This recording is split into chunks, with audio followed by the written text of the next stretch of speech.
Hello बच्चा लोग, कैसे हैं आप सभी? शानदार, बेहतरीन और ज़बरदस्त होंगे मेरे भाई। आज की क्लास में फिर से आपका स्वागत है।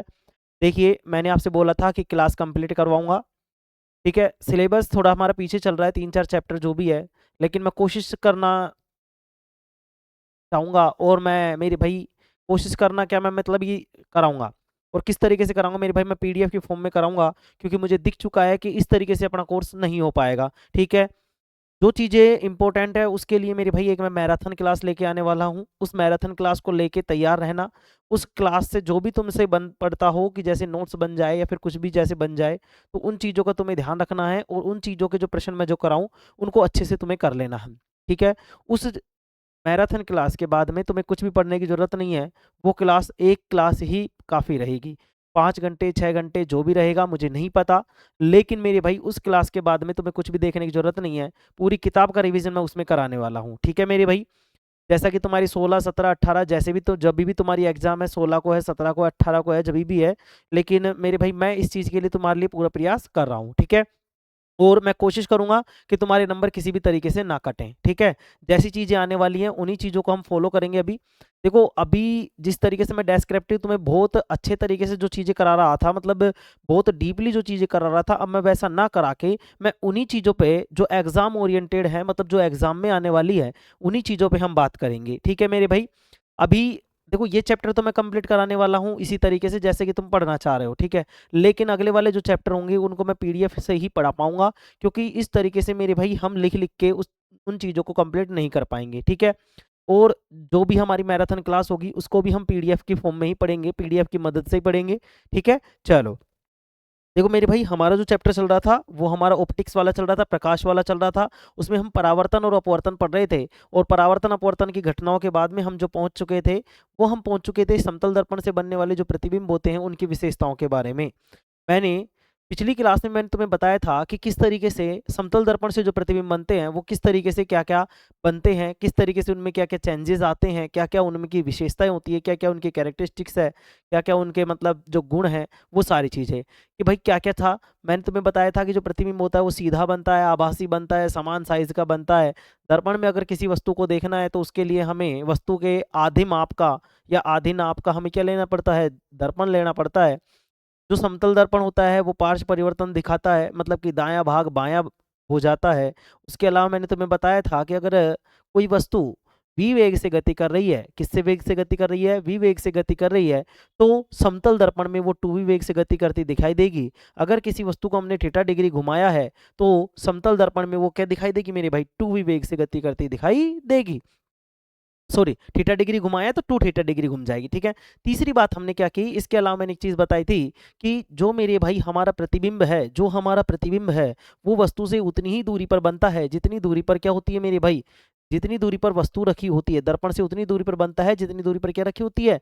वस्तु रखी होती है। मतलब कि समतल दर्पण में जो प्रतिबिंब बनेगा वो दर्पण से उतनी ही दूरी पर बनता है जितनी दूरी पर दर्पण से वस्तु रखी हुई है। अगर मैं इस दर्पण से, मान लो ये दर्पण है और इससे मैं मान लो 5 मीटर दूर खड़ा हूं, तो मेरा प्रतिबिंब दर्पण के अंदर कितनी दूर बनेगा? 5 मीटर। तो मेरे और दर्पण के बीच में कितनी दूरी हो गई? 5 मीटर। मेरे और प्रतिबिंब के बीच में कितनी दूरी हो गई? 10 मीटर। आई बात समझ में? आई बात समझ में? बताओ, आई बात समझ में? इन चीजों के बारे में हम पढ़ रहे थे, और आज हम एक एक चीजों को लिखेंगे और अच्छे से समझने का प्रयास करेंगे। चलो चलते हैं। देखिए मेरे भाई, आज जो पढ़ने वाले थे, हम पढ़ने वाले थे, हमने क्या पढ़ा था? देखिए, हमने पढ़ा था समतल दर्पण की फोकस दूरी या वक्रता त्रिज्या अनंत होती है। इसके बाद में मैंने समतल दर्पण से बनने वाले प्रतिबिंब की विशेषताएं बताई थी। यहां तक हमने बता दिया था। अगर यहां तक किसी को कोई समस्या है तो मेरे भाई वो मुझसे बताएगा, वो मुझे बताएगा मेरे भाई। अगर किसी को कोई समस्या है तो वो मुझे बताएगा। बताओ अगर कोई समस्या है तो। अगर नहीं है तो मेरे भाई मैं लिखाना स्टार्ट कर रहा हूं। ठीक है, चलो पहला लिखेंगे। पहला लिखेंगे मेरे भाई, पहला लिखेंगे। दिख रहा है सभी को यहाँ पर? चलो पहला लिखेंगे, समतल दर्पण पर,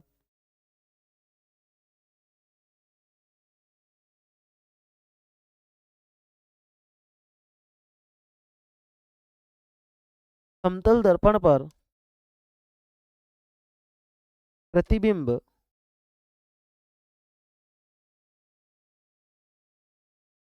समतल दर्पण पर प्रतिबिंब आभासी तथा सीधा बनता है।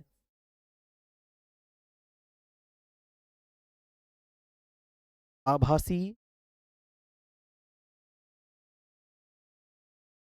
था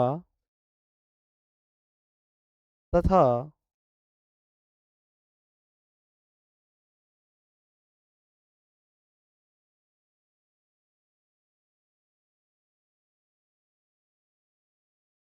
समान साइज का बनता है। देखो मेरे भाई, बहुत के मन में बहुत सवाल होंगे कि सर आपने मतलब पूरा कोर्स नहीं कराया, आपने तो बोला था। देखो मेरे भाई, कुछ परिस्थितियाँ थी। मैं और कोचिंग वालों की तरह ऐसा नहीं है कि मुझे कोई कंटेंट बना के दे दे और मुझे पढ़ाना हो। सारी चीज़ें मुझे तैयार करनी पड़ती है और उसके बाद में ही मैं तुम्हारे सामने खड़ा हो पाता हूँ। अभी पिछले 3-4 दिनों से पैर में प्रॉब्लम चल रही है, ठीक है, तबीयत डाउन है, फैमिली प्रॉब्लम्स अलग चल रही हैं।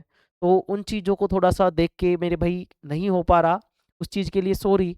लेकिन ये चीज़ मान लेना कि मैं तुम्हारे लिए खड़ा हूँ और मैं तुम्हारे लिए बेस्ट करके ही रहूँगा, ठीक है। मुश्किलें चाहे कितनी भी आए मेरे भाई, मैं रुकने वालों में से नहीं। आइए दूसरा देखिए मेरे भाई, इसमें क्या भाई मेरे भाई, पहली बात तो क्या बोली कि जो समतल दर्पण है ना मेरे भाई, इस पर जो प्रतिबिंब बनेगा वो आभासी बनेगा, सीधा बनेगा और समान साइज का बनता है।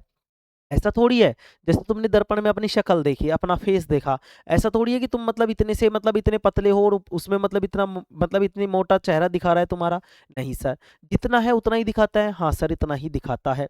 दूसरी बात क्या कि सीधा बनता है। ऐसा थोड़ी है कि तुम इस तरीके से खड़े हो और दर्पण में तुम्हारा ऊपर तो पैर हो गए हो और नीचे सर हो गया हो। नहीं सर, ऐसा भी नहीं है। अगर ऐसा नहीं है, दूसरी बात इसके अलावा जो सीधा प्रतिबिंब होता है, इस चैप्टर में एक चीज जो याद रखनी है वो दिमाग में डाल लेंगे कि जो भी सीधा प्रतिबिंब होगा वो आभासी ही होगा। क्या होगा? आभासी ही होगा। जो प्रतिबिंब सीधा होगा वो आभासी होगा, जो आभासी होगा वो सीधा होगा। इन दोनों बातों को अच्छे से दिमाग में डाल लेंगे। ठीक है मेरे भाई, यहां तक कोई दिक्कत किसी को?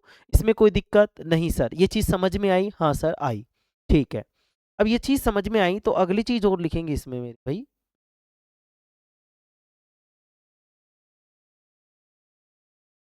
अगली चीज लिखेंगे, अगली चीज लिखेंगे मेरे भाई।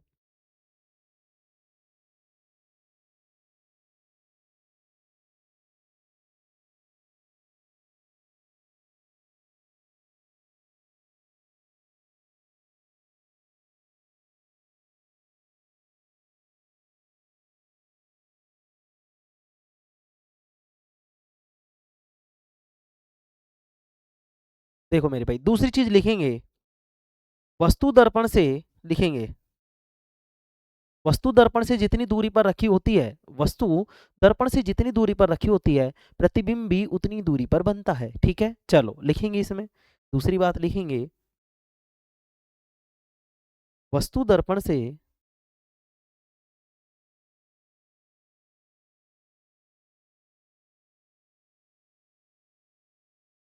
दिख रहा है सभी को? चलो लिखेंगे वस्तु दर्पण से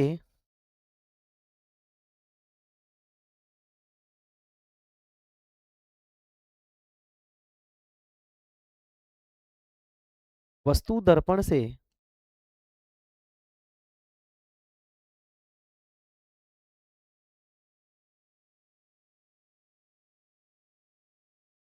जितनी दूरी पर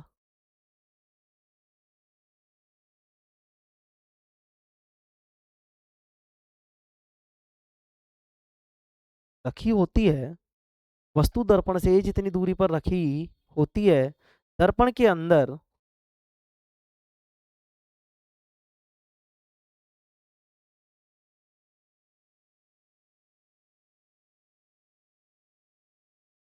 दर्पण के अंदर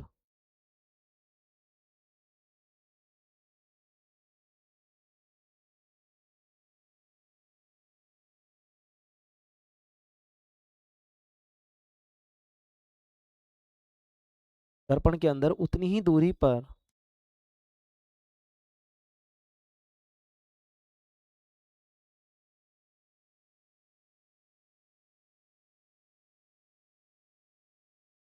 वस्तु का प्रतिबिंब बनता है। उतनी ही दूरी पर वस्तु का प्रतिबिंब बनता है।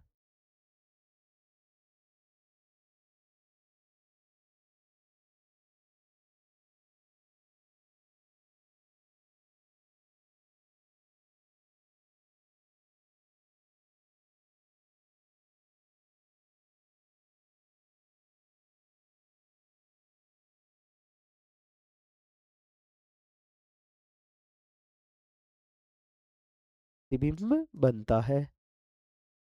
ठीक है मेरे भाई, देखो यहाँ से प्रश्न पूछता है, पिछले सालों में जो प्रश्न आया है वो इसी से आया है, इस वाली चीज से। ठीक है, इसी पे स्टार लगा लेंगे एक। ठीक है मेरे भाई, इस पे स्टार लगा लेंगे कि यहाँ से प्रश्न पूछा हुआ है। ठीक है मेरे भाई, क्या पूछा हुआ है? वस्तु दर्पण से जितनी दूरी पर रखी होती है, दर्पण के अंदर उतनी ही दूरी पर वस्तु का प्रतिबिंब बनता है। प्रश्न क्या दिया, ध्यान से समझना। प्रश्न क्या दिया मेरे भाई? प्रश्न उसने इस तरीके से दिया मेरे भाई,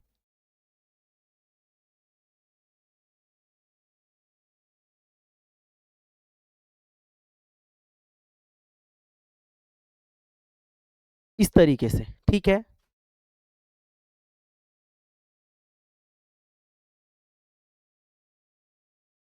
ठीक है मेरे भाई, ये है 5 मीटर। ये हमारे पास क्या है, कोई व्यक्ति है। इस व्यक्ति की जगह वस्तु हो सकती है, कोई पिंड हो सकता है, कोई भी मतलब ऑब्जेक्ट दे सकता है, कोई भी वस्तु दे सकता है। ठीक है, तो इसने क्या बोला, प्रश्न को ध्यान से समझना। ये वाली चीज तो सभी को पता है कि हाँ सर ये वाली चीज है, वस्तु दर्पण से जितनी दूरी पर रखी होती है, दर्पण के अंदर उतनी दूरी पर उसका क्या बनता है, प्रतिबिंब बनता है। ये तो याद तो है सर। लेकिन मेरे भाई उसने जिस तरीके से प्रश्न दिया, वहां सबके हक्के बक्के गुल थे। जब मेरे भाई 2023-24 में जब इसने प्रश्न दिया इस तरीके से, तो मतलब आधी आधे तो इसी तरीके से हो चुके थे। 2023-24 के नोट्स उठा के देख लेना, मैंने तो तब भी पढ़ाया था। और मेरे भाई इस तरीके से इसने क्या दिया, ये प्रश्न दिया। इसने बोला कि एक समतल दर्पण, एक व्यक्ति या एक वस्तु, इसने बोला था कि एक वस्तु समतल दर्पण के सामने 5 मीटर की दूरी पर रखी हुई है। कितनी दूरी पर रखी हुई है? 5 मीटर दूरी पर रखी हुई है। तो इसके द्वारा बनने वाले प्रतिबिंब, इसके द्वारा बनने वाले प्रतिबिंब, इसके द्वारा बनने वाले प्रतिबिंब और वस्तु, तो समतल दर्पण द्वारा बनने वाले प्रतिबिंब और वस्तु के बीच की दूरी कितनी होगी? देखो दिमाग में तो क्या आया वहां पे, जितने भी बच्चे थे उन्होंने सोचा कि समतल दर्पण में जितनी दूरी पर रखी होती है उतनी दूरी पर ही तो बनती है। लेकिन कितने मीटर दूरी पर था? 5 मीटर, तो सबने कर दिया 5 मीटर होगा।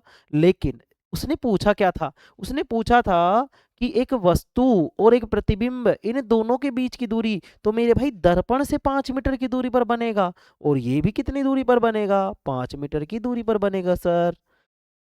तो मेरे भाई यहां से तीन तरीके के प्रश्न, सम दर्पण और प्रतिबिंब के बीच की दूरी कितनी? 5 मीटर। दर्पण और वस्तु के बीच की दूरी कितनी? 5 मीटर। वस्तु और प्रतिबिंब के बीच की दूरी कितनी? तो तुम बोलोगे सर ये तो 10 मीटर होगी। तो यहां इस चीज को समझने का है। ठीक है, यहां इस तरीके से प्रश्न पूछता है, कोई वस्तु समतल दर्पण के सामने 15 मीटर की दूरी पर, 5 मीटर दूरी पर, 10 मीटर दूरी पर, जितना भी उसका मन करे वो दे देगा। तो हमें देखना क्या है? हमें देखना यह है कि वो समतल दर्पण से दूरी पूछ रहा है वस्तु की या प्रतिबिंब की, या फिर वस्तु और प्रतिबिंब के बीच की दूरी पूछ रहा है। जो पूछ रहा है उस चीज को बहुत ध्यान से समझना पड़ेगा। ठीक है, बहुत ध्यान से समझना पड़ेगा, क्योंकि यहां से प्रश्न आता ही आता है और उस चीज को अच्छे से समझना पड़ेगा हमें। ठीक है, कोई दिक्कत इसमें किसी को? कोई दिक्कत मेरे भाई? कोई दिक्कत नहीं, इस तरीके से प्रश्न पूछेगा।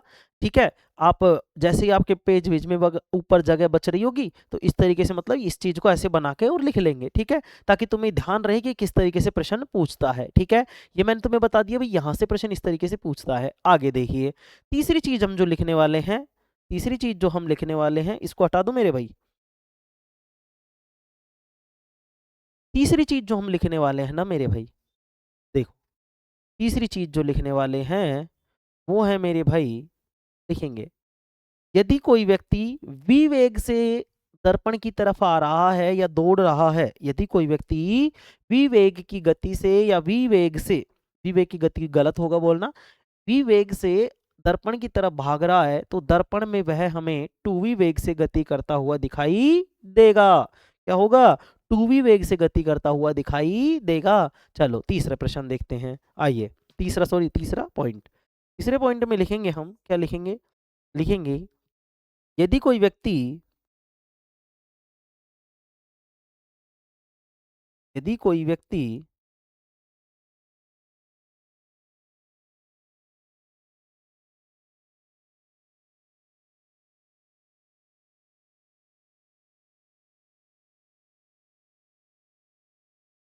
यदि कोई व्यक्ति v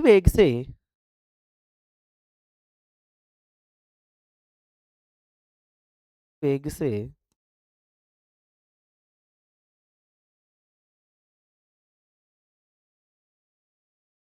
दर्पण की ओर आ रहा है, दर्पण की ओर गति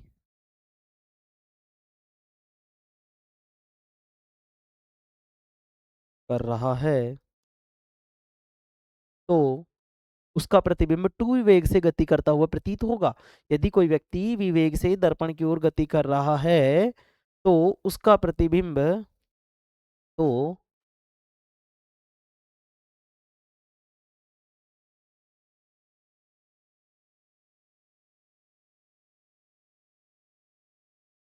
उसका प्रतिबिंब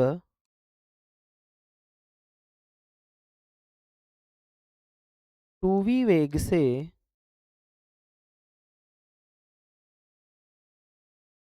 2v वेग से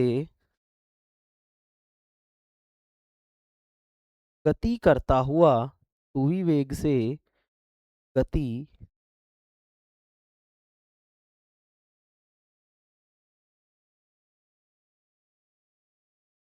करता हुआ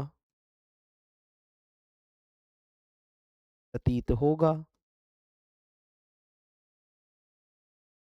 देखो, अब यहां से प्रश्न क्या पूछ लेगा, ध्यान से समझना।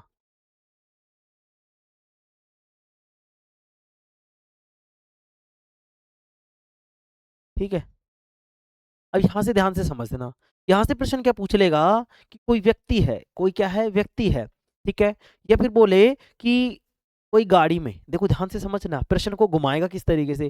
किसी गाड़ी में समतल दर्पण लगा हुआ है, किसी गाड़ी में क्या लगा हुआ है, समतल दर्पण लगा हुआ है, और पीछे से कोई गाड़ी, समतल दर्पण में जब उसने देखा तो पीछे से कोई गाड़ी v वेग से गति कर रही थी। कितनी वेग से गति कर रही थी? v वेग से गति कर रही थी। तो दर्पण में वह कितने वेग से गति करती दिखाई देगी? तो तुम्हें याद रखना है 2v वेग से, ठीक है। किससे करती हुई दिखाई देगी? 2v वेग से। मैं उत्तल दर्पण की नहीं बात कर रहा हूं। तुम बोलोगे कि सर गाड़ी में पीछे का दृश्य देखने के लिए तो उत्तल दर्पण को काम में लेते हैं। हाँ मेरे भाई लेते हैं, लेकिन मैं अभी प्रश्न को बदल कर क्या कह रहा हूं कि एक समतल दर्पण लगा हुआ है और उसमें कोई गाड़ी है, वो v वेग से गति कर रही है। हमारे पीछे क्या आ रही है? v वेग से गति करती आ रही है। लेकिन जब हम कांच में देखेंगे तो वो किस वेग से गति करती दिखाई देगी? 2v वेग से। किससे? 2v वेग से। इसलिए तुमने देखा होगा, क्या देखा होगा कि जो रियल वाले, जो अपने मतलब जैसे तुम नई गाड़ी लेके आते हो तो उसमें मतलब अगर बेस्ट क्वालिटी वाला मतलब वो लगा हुआ है ना, अगर मिरर लगा हुआ है गाड़ी में, तो उसमें लिखा होता है objects in the mirror are closer than they appear. कि मतलब जो इसमें जो चीजें दिखाई दे रही हैं, ऑब्जेक्ट्स इन द मिरर, मतलब जो वस्तुएं हैं मिरर में, objects in the mirror are closer than they appear, वो बहुत नजदीक है जितना वो प्रतीत हो रही है, ठीक है। इस तरीके से तो तुम्हें समझ में आया कि उसमें क्या होता है, वो मिरर क्यों लगाए हुए हैं, कि भाई तुम्हें ऐसा लगता है ये आगे आगे, तुम देखते हो तो बहुत दूर है। ऐसे है क्या सिस्टम? नहीं, ऐसे लगता है बहुत दूर है और तुम देखते हो और ये तो यही आ गई। हाँ, तो ऐसा ही रहता है ना। हाँ सर, तो हमें क्या देखना है, बस ओनली यहाँ से प्रश्न किस तरीके से पूछेगा। अगर वो पूछे कि कोई व्यक्ति है जो विवेक से गति कर रहा है, तो उसका प्रतिबिंब 2v से गति करता हुआ दिखाई देगा या प्रतीत होगा। अब यहाँ विवेक की जगह वो 5 किलोमीटर पर हावर भी दे सकता है, ठीक है। तो हमें अगर इसने बोला कि 5 किलोमीटर पर हावर के स्पीड से क्या कर रहा है मेरे भाई, दर्पण की ओर गति कर रहा है, तो उसका प्रतिबिंब कितनी वेग से गति करता हुआ दिखाई देगा? तो 5 का दोगुना कर देंगे 10, 10 दे रखा होगा तो 20 हो जाएगा, 20 दे रखा होगा तो 40 हो जाएगा। आ गई बात समझ में? चलो आगे बढ़ते हैं, आगे बढ़ते हैं मेरे भाई, और चौथा पॉइंट लिखेंगे।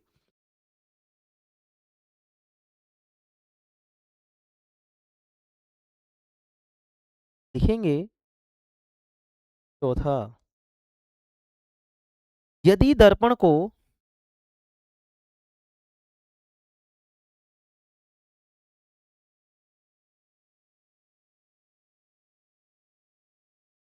यदि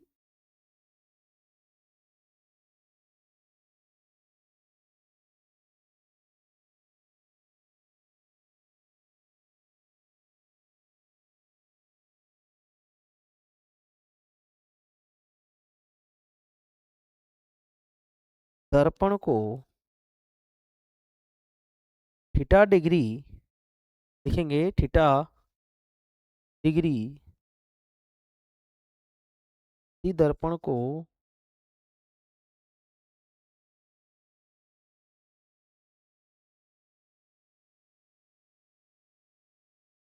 थीटा कोण पर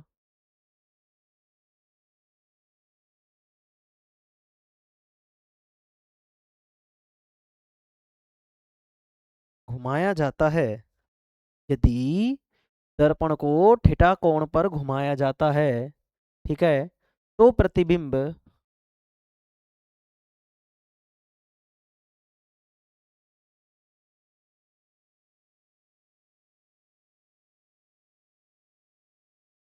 तो प्रतिबिंब 2 थीटा डिग्री कोण पर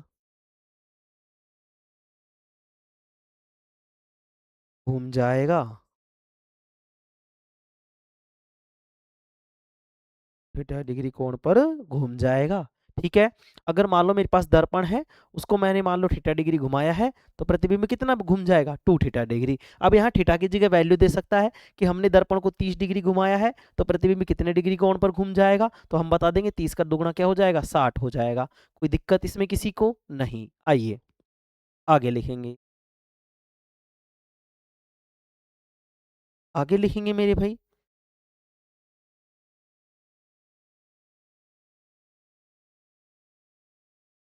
आगे लिखेंगे समतल दर्पण में, देखो राइटिंग थोड़ी ऐसी चल रही है ना, कोई बात नहीं, सही लिखने की लिखेंगे समतल दर्पण में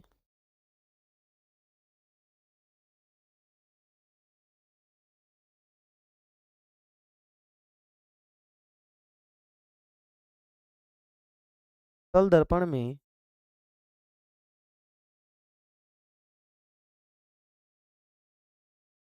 अपना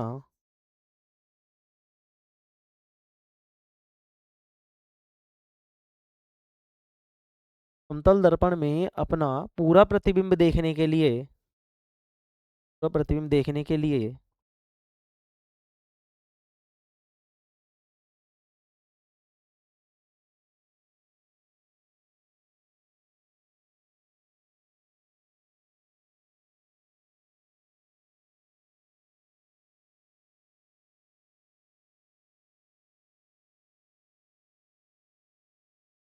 समतल दर्पण में अपना पूरा प्रतिबिंब देखने के लिए अपनी लंबाई के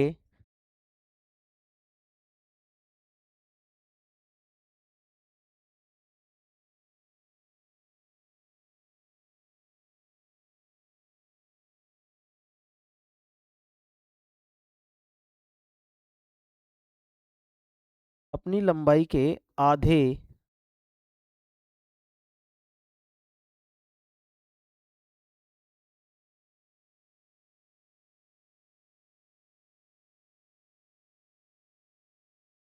समतल दर्पण में अपना पूरा प्रतिबिंब देखने के लिए अपनी लंबाई के आधे माप की लंबाई का दर्पण लेना, लंबाई का दर्पण लेना होता है।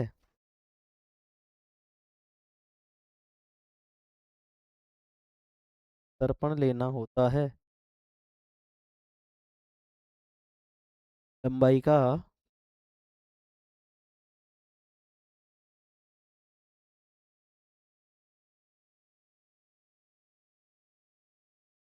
दर्पण लेना होता है। ठीक है मेरे भाई, कितना लंबा, देखो ध्यान से समझना।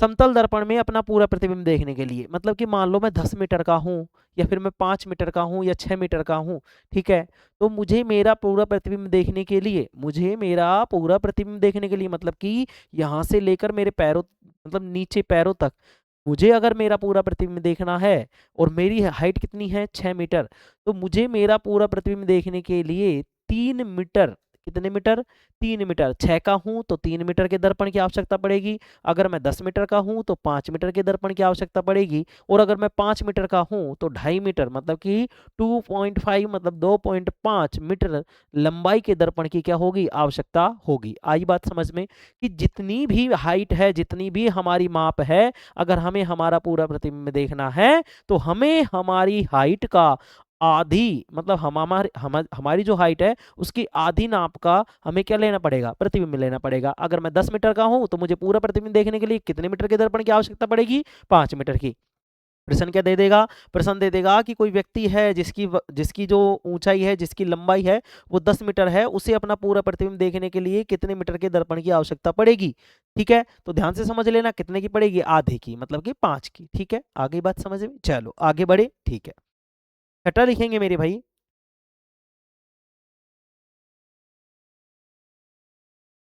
छठा लिखेंगे, समतल दर्पण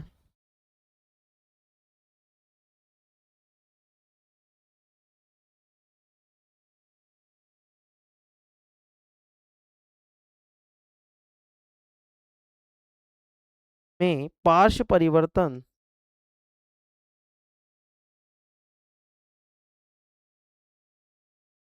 समतल दर्पण में पार्श्व परिवर्तन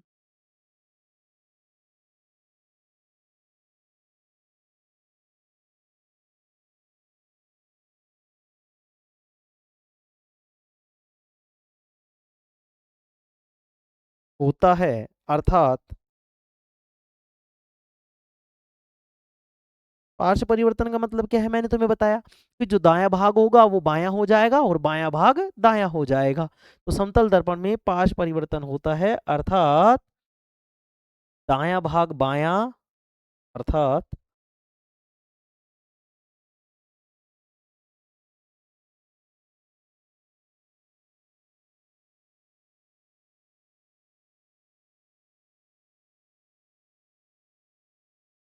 दायां भाग बायां व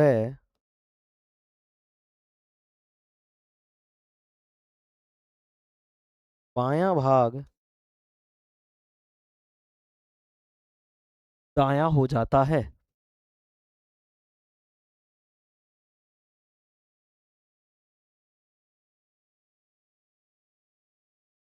दायां हो जाता है। ठीक है, आई बात समझ में, चलो आगे लिखते हैं, सातवां लिखेंगे,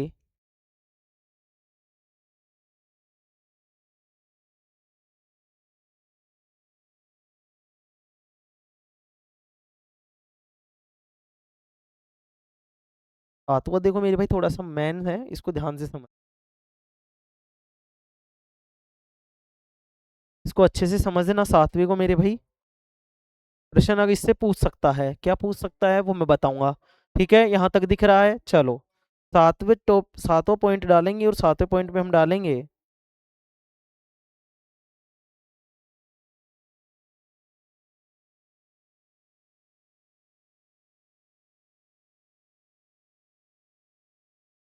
सातवें पॉइंट में डालेंगे मेरे भाई सभी,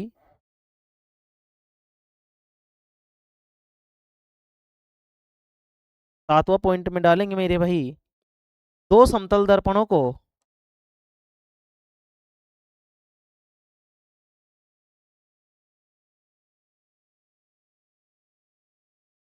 दो समतल दर्पणों को, दो समतल दर्पणों को, दो समतल दर्पणों को यदि थीटा कोण पर, यदि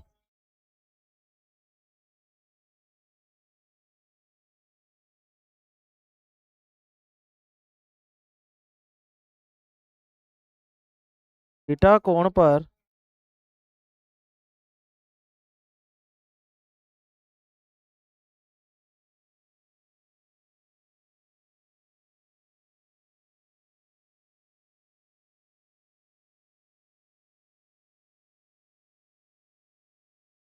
यदि दो समतल दर्पणों को थीटा कोण पर आमने सामने रखा जाए,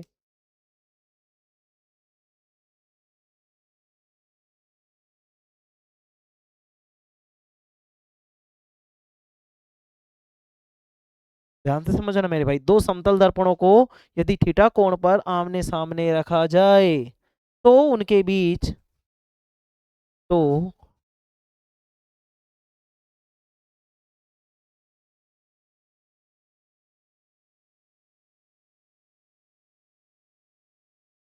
के बीच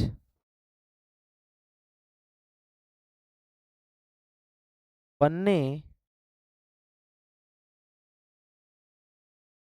वाले, दिख रहा है, बनने वाले, बनने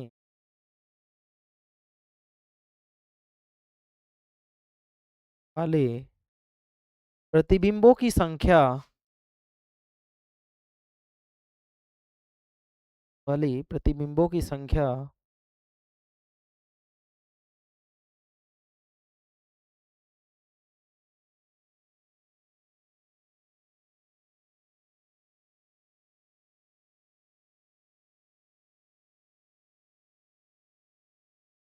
प्रतिबिंबों की संख्या n हो,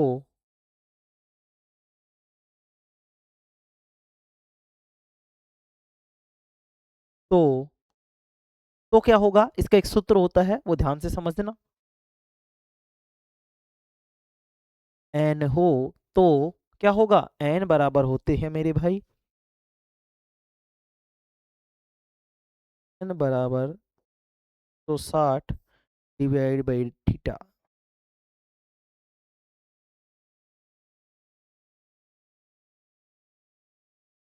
ठीक है, n बराबर 360 डिवाइडेड बाई थीटा। ठीक है, आगे लिखेंगे इसी में से, सारी चीजें लिखा रहा हूँ, देखो इससे रिलेटेड जो सारी चीजें हैं वो मैं तुम्हें लिखा रहा हूँ। ठीक है, चलो इसी में लिखेंगे आगे, प्रतिबिंबों की संख्या, लिखेंगे प्रतिबिंबों की संख्या हमेशा विषम होगी, लिखे इसी में, प्रतिबिंबों की संख्या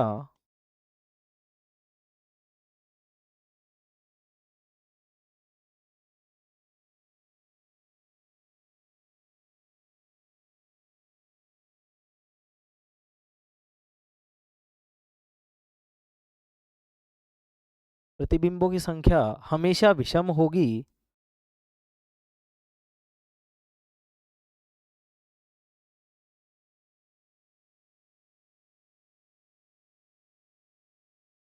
हमेशा कैसे होगी, विषम होगी। विषम का मतलब एक हो जाए, 3, 5, 7, 9 है, 11, 13, 15, 17, 19, 21, मतलब विषम होगी। विषम का मतलब जिनमें दो का भाग पूरा पूरा नहीं जाता। ठीक है, तो प्रतिबिंबों की संख्या हमेशा विषम होगी, लिखेंगे अगर भाग देने पर,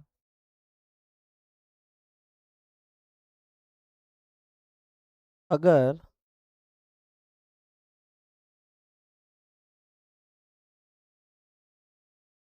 भाग देने पर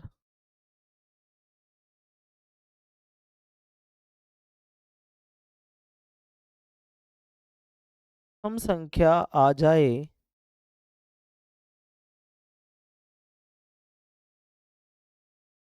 तो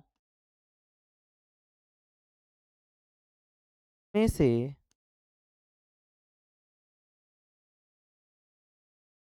एक घटा देते हैं, में से एक घटा देते हैं,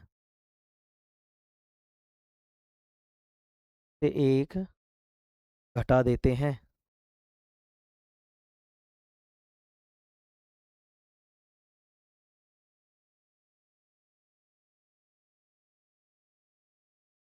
ठीक है, तथा अगर,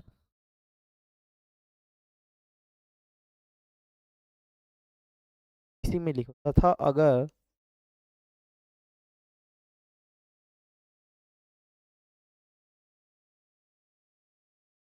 भाग देने पर,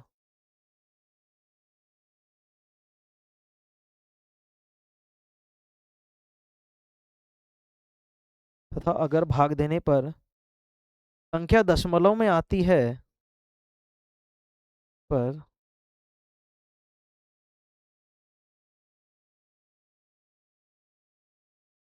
क्या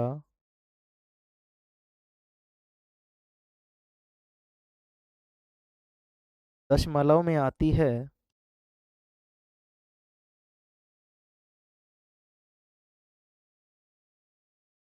तो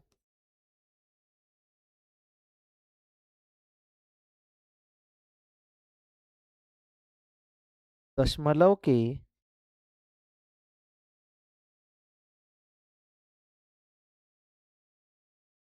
बाद वाले दशमलव के बाद वाले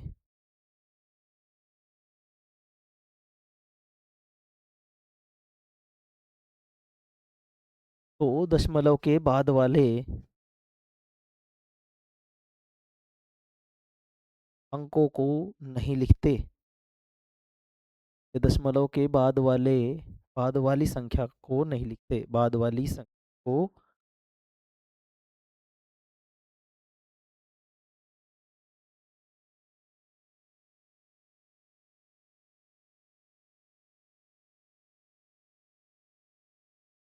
बाद वाली संख्या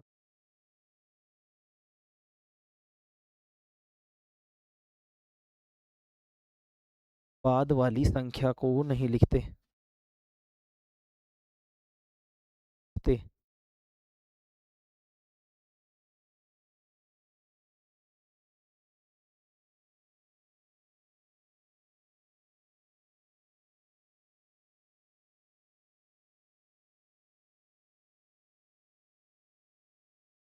ठीक है, चलो अब देखो ध्यान से समझना कैसे कैसे क्या क्या होगा, अभी हम बात करेंगे। ठीक है, चलो जैसे कि अभी पहले मैं एक बार इसको समझाने का प्रयास करता हूँ।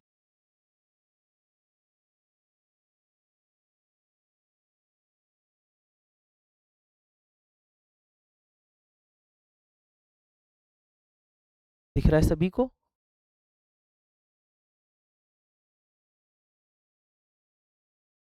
ठीक है, ठीक है, दिख रहा है, चलो देखो मेरे भाई यहाँ समझने का प्रयास करना। समतल दर्पण की फोकस दूरी या वक्रता त्रिज्या अनंत होती है, ये मैंने तुम्हें कल ही बता दिया था। आज जो मैंने बताया है उन चीजों में मैंने समतल दर्पण से बनने वाले प्रतिबिंब की विशेषताएं बताई हैं।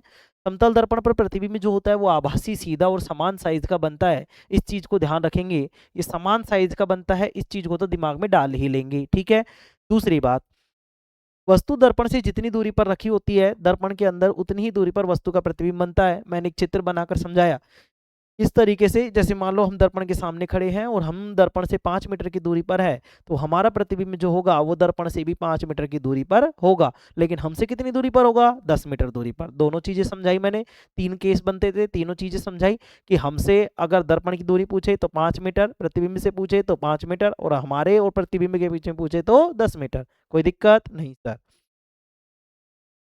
आगे देखिए, यदि कोई व्यक्ति विवेग से दर्पण की ओर गति कर रहा है, मतलब दर्पण की ओर क्या कर रहा है मेरे भाई? विवेग से आ रहा है, विवेग से गति कर रहा है, तो उसका प्रतिबिंब टू विवेग से गति करता हुआ क्या होगा? प्रतीत होगा। ऐसा लगेगा कि वो थोड़ा स्पीड से आ रही है। क्या आ रहा है? स्पीड से आ रहा है। ठीक है, तीसरी बात, यदि दर्पण को थीटा कोण पर घुमाया जाता है, ध्यान से समझना, किसको घुमाया जा रहा है? दर्पण को। किसको घुमाया जा रहा है? दर्पण को। आप तो वस्तु बता रहे थे, मैं वस्तु बता रहा था। वस्तु नहीं होगी मेरे भैया ना, अगर बोल दिया होगा तो सॉरी, लेकिन ध्यान रखना क्या होता है? दर्पण, अगर दर्पण को थीटा डिग्री कोण पे घुमाया है तो वस्तु भी कितने डिग्री कोण पर घूम जाएगी? 2 थीटा डिग्री पर। कितने डिग्री पर? 2 थीटा कोण पर घूम जाएगी। समतल दर्पण में अपना पूरा प्रतिबिंब देखने के लिए अपनी लंबाई के आधे माप की लंबाई का दर्पण लेना होता है। अगर हम 10 मीटर के हैं तो हमें हमारा पूरा प्रतिबिंब देखने के लिए कितने मीटर के दर्पण की आवश्यकता होगी सर? 5 मीटर की। आइए, समतल दर्पण में पार्श्व परिवर्तन होता है, अर्थात दायां भाग बायां व बायां भाग दायां हो जाता है। बताया ना कैसे हो जाता है? कि भाई जैसे मैं खड़ा हूं, ठीक है, अब जैसे मैं जो लिख रहा हूं वो सीधे हाथ से, लेकिन तुम देखोगे तो ऐसा लगेगा जैसे बाएं हाथ से लिख रहा हो। ठीक है, तो दायां भाग बायां, बायां भाग दायां, जैसे तुम दर्पण में लेके खड़े होते हो इस तरीके से नाक पे उंगली लगा के रखते हो, लेकिन उस मतलब जैसे जो प्रतिबिंब दिखता है वो हमें ऐसे कैसे लगता है कि भाई उसने बाएं हाथ से क्या रख रखा है? उसने अपने ऊपर मतलब अपने नाक पर उंगली रखी हुई है, तो दायां भाग बायां हो जाता है और बायां भाग दायां हो जाता है। इसी को हम बोलते हैं पार्श्व परिवर्तन। किसमें होता है? समतल दर्पण में। आइए, दो समतल दर्पणों को यदि थीटा कोण पर आमने सामने रखा जाए, यदि जैसे मान लो ये दर्पण है, इनको मैंने मान लो थीटा डिग्री पर रख दिया, मान लो ये इस तरीके से रख दिया मैंने, ठीक है, इन दोनों के बीच में जो डिग्री बन रही है वो मान लो ये थीटा डिग्री है। दिख रहा है क्या? अब ये देखो ये दर्पण है और इनको मैंने कितने डिग्री पर रख दिया, मान लो थीटा डिग्री पर रख दिया, कितने डिग्री पर, थीटा डिग्री पर। तो इनमें जो प्रतिबिंबों की संख्या होगी, इनमें जो प्रतिबिंबों की संख्या है वो अगर मान लेते हैं कि n है, कितनी है n, तो अब ये n है कितनी, कितने प्रतिबिंब बनेंगे। अगर मान लो मैंने दो शीशे हैं, दो दर्पण है, उनको मैंने इस तरीके से आमने सामने रख दिया, इस तरीके से थोड़ा सा झुका के करके, तो तुम बताओ मुझे कि हमारे जो प्रतिबिंब होंगे वे कितने बनेंगे। तुम कहोगे जी दो दर्पण है, दो ही तो बनेंगे। नहीं मेरे भाई, ये दर्पणों की संख्या पर निर्भर नहीं करती, ये उनके बीच बनने वाले कोण पर निर्भर करती है। किस पर निर्भर करती है, उनके बीच बनने वाले कोण पर। अच्छा सर, तो फिर कैसे करेंगे। तो मेरे भाई इसका एक सूत्र होता है, क्या होता है वो भी देख लीजिए। इसका सूत्र होता है n बराबर में 360 बटा थीटा। मतलब जितने डिग्री का कोण बन रहा है वो यहाँ लिखेंगे, 360 लिखेंगे और इसको भाग दे देंगे, तो हमारे पास n का मान आ जाएगा। और n यहाँ क्या है, प्रतिबिंबों की संख्या है। क्या है, प्रतिबिंबों की संख्या। आइए, अब ये प्रतिबिंबों की संख्या जो आएगी वो मेरे भाई हमेशा ही, मतलब हमेशा ही विषम होगी। ऐसा नहीं है सम बन जाएगी, नहीं, विषम होगी। अगर 6 आई है तो वो 6 नहीं होगी, 5 होगी। 7 आई है तो मेरे भाई 7 ही होगी। अगर वो 8 आई है तो 7 होगी। 8 आई है तो भी 7 होगी, 7 आई है तो भी 7 होगी। मतलब कि कहना क्या चाह रहे हो सर, मेरे भाई मैं कहना ये चाह रहा हूं कि हर स्थिति में, हर परिस्थिति में जो प्रतिबिंबों की संख्या आएगी वो विषम आएगी। विषम का मतलब ओड आएगी, odd, O double D, odd का मतलब विषम। विषम का मतलब एक ऐसी संख्या, एक ऐसा मान जिसमें 2 का पूरा पूरा भाग देने पर भाग पूरा पूरा नहीं जाता हो। जैसे कि 7 आ गया तो 7 में 2 का भाग पूरा पूरा नहीं जाता, मतलब कि विषम संख्या आएगी। क्या आएगी, विषम संख्या। अब इसका मतलब ये नहीं है 7 ही आएगी, 1 भी आ सकती है, 3 भी आ सकती है, ठीक है, 5 आ सकती है, 7, 9, 11, 11, 13 है, 13 के अलावा 15, 17, 19, 21, 23, जो भी है, ठीक है, लेकिन आएगी कौन सी, विषम। ठीक है, आओ सर, प्रतिबिंबों की संख्या हमेशा विषम होगी। अगर भाग देने पर सम संख्या आ जाए तो उसमें से एक घटा देते हैं। क्या कर देते हैं, एक घटा देते हैं। अब ऐसा नहीं है कि सर 8 आई थी और हमने तो 8 में एक जोड़ दिया और 9 आएगी विषम संख्या, 9 भी तो विषम ही है। मेरे भाई हमें कम करना है, ज्यादा नहीं करना। मतलब कि अगर 8 आ रही है तो उसमें से एक घटाना है तो 7 होगी। 10 आ रही है तो एक घटा लेंगे, 9 हो जाएगी। 9 आ रही है तो 9 ही रहेगी। आई बात समझ में, हमें एक कम ही करना है, बढ़ाना नहीं है। ठीक है, आई बात समझ में, यस सर। तथा अगर भाग देने पर संख्या दशमलव में आती है तो दशमलव के बाद वाली संख्या को नहीं लिखते। मतलब दशमलव के बाद मान लो, जैसे मान लो 9 ऐसे आ गया 9.72, ठीक है, या 7.85 आ गया, तो तुम कहोगे गुरुजी 7.85, 7.85 दिमाग लगा लियो, या तो 8 का नजदीक है, 8 हो जाएगी गुरुजी ना, 8 नहीं हो। ठीक है, तो कितनी होगी, 7.85 आई है तो हम 7 ले लेंगे। क्या ले लेंगे, 7। दशमलव के बाद वाली संख्या का कोई महत्व नहीं होता। ठीक है, आओ समझने का प्रयास करते हैं। ठीक है, चलो आगे समझते हैं मेरे भाई। जैसे कि मैंने दिया तुम्हें एक प्रश्न, देखो ध्यान से समझना, प्रैक्टिस के लिए करा रहा हूं इसको। अगर लिखना भी चाहो तो लिख लेना और नहीं करना चाहो तो कोई बात नहीं। मैं तुम्हारे लिए क्वेश्चन की तरह मैं तुम्हें ये चीजें डाल रहा हूं। जैसे मान लो कि थीटा बराबर 60 डिग्री है।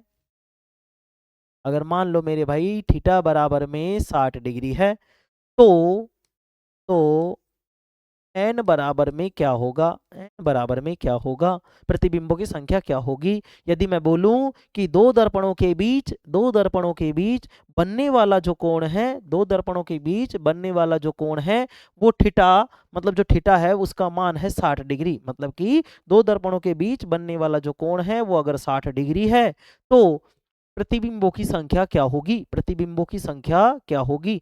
तो मेरे भाई तुम्हें प्रतिबिंबों की संख्या के लिए तुम बोलोगे कि सर हमें सूत्र पता है, करेंगे सभी। एक बार यहाँ पे वीडियो को रोक लेंगे और मेरे भाई करने का प्रयास करेंगे खुद से।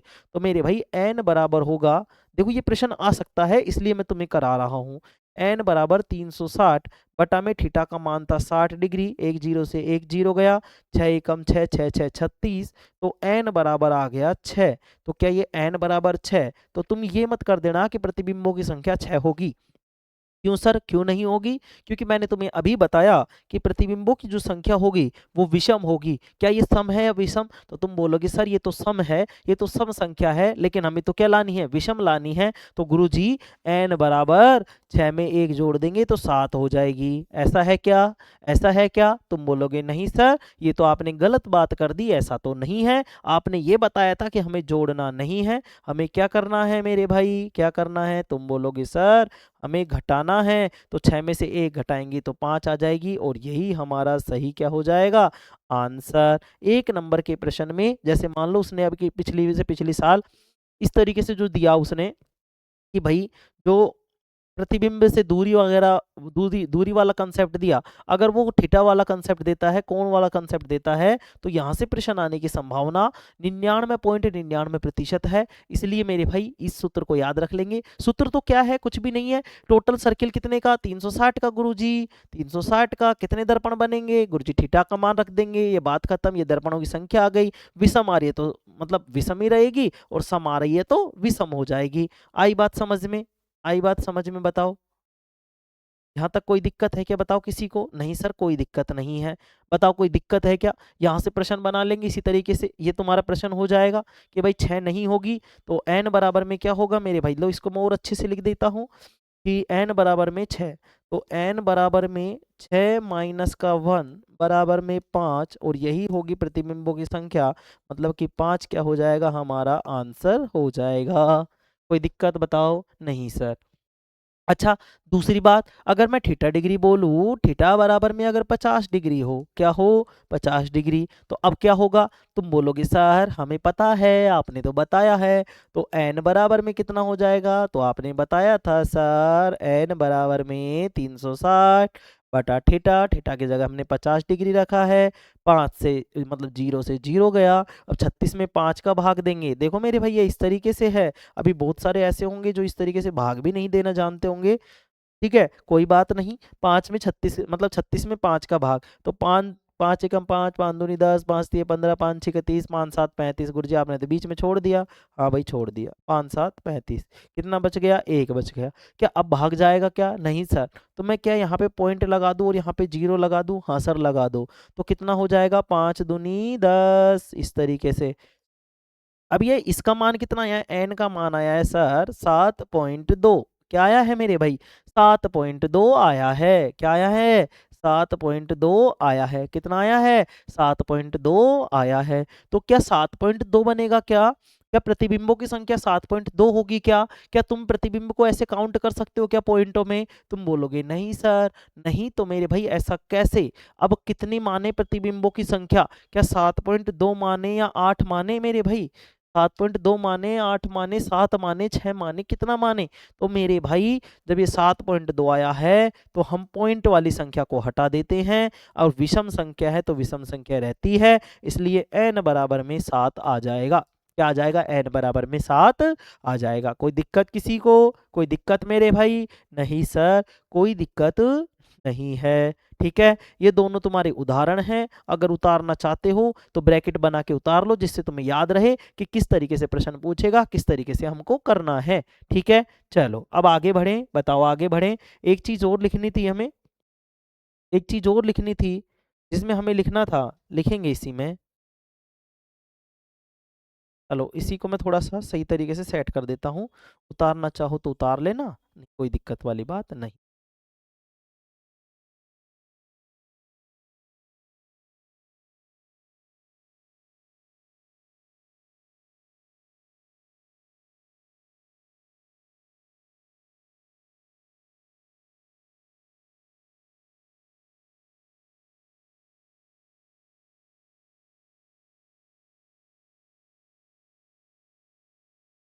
ठीक है मेरे भाई, ये दोनों चीजें मैंने यहाँ डाल दी हैं। कोई दिक्कत, तो मैं इसको और सही से लिख देता हूँ।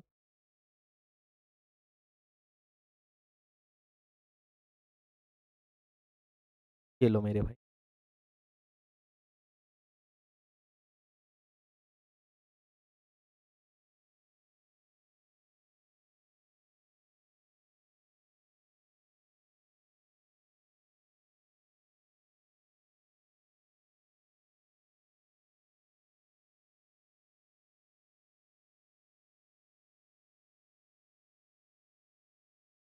लेकिन 6 क्या है, ये बराबर 6 बराबर में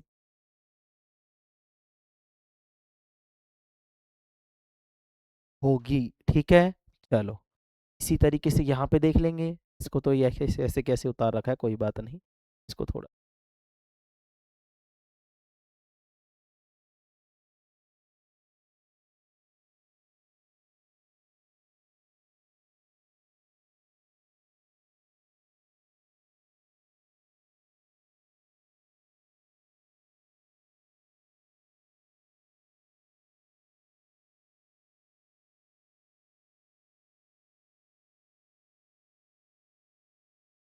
बराबर 7 होगी।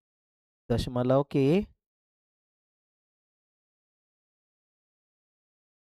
बाद की संख्या को कहते हैं। ठीक है, उतार लो दोनों चीजें। ठीक है मेरे भाई।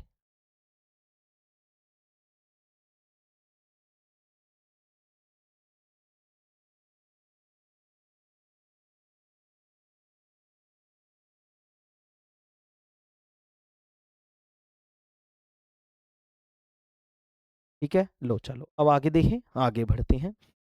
आगे बढ़ते हैं मेरे भाई, समतल दर्पण के उपयोग। ठीक है, दो उपयोग लिख लेते हैं। ठीक है चलो, एक चीज और लिखेंगे, हाँ नोट डालकर। नोट डालकर एक चीज लिखेंगे, डालेंगे।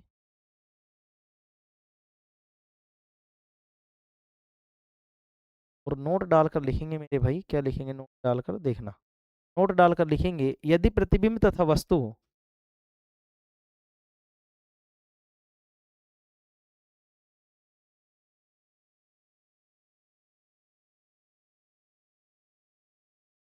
यदि प्रतिबिंब तथा वस्तु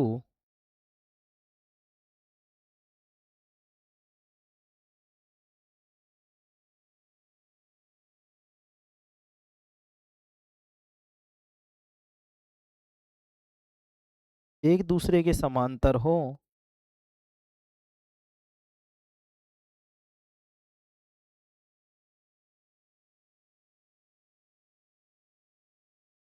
यदि प्रतिबिंब तथा वस्तु एक दूसरे के समांतर हो,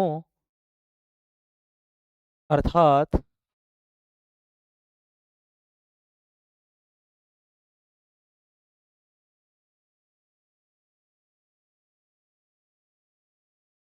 थीटा बराबर में 0 डिग्री हो, तो प्रतिबिंबों की संख्या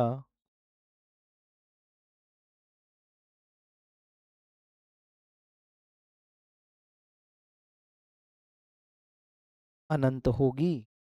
होगी मेरे भाई, तो होगी।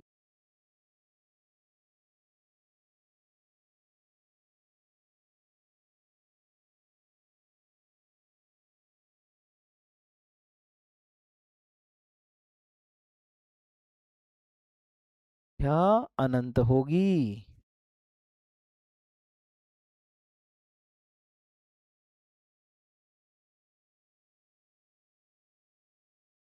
प्रतिबिंबों की संख्या अनंत होगी।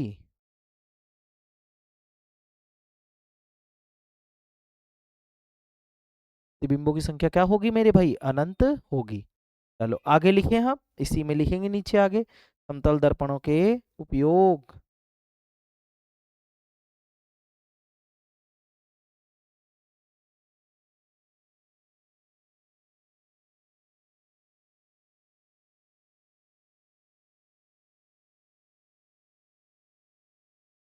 चलो लिखेंगे समतल दर्पणों के उपयोग।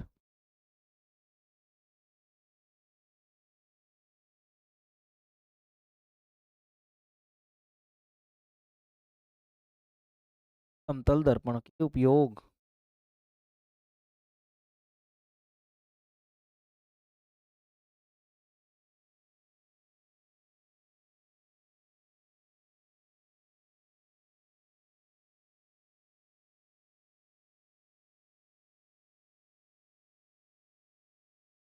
समतल दर्पण के उपयोग, समतल दर्पण के उपयोग। ठीक है मेरे भाई, आओ लिखेंगे, पहला लिखेंगे,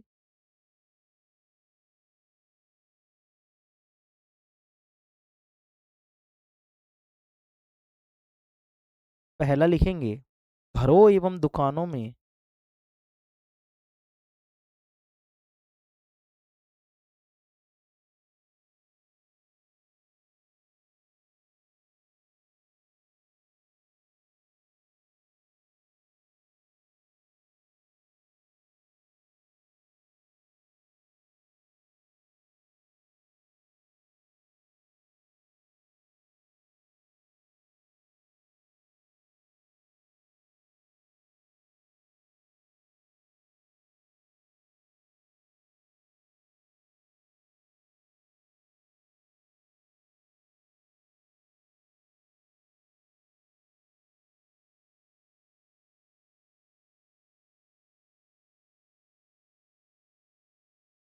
घरों एवं दुकान में शक्ल या सूरत देखने के लिए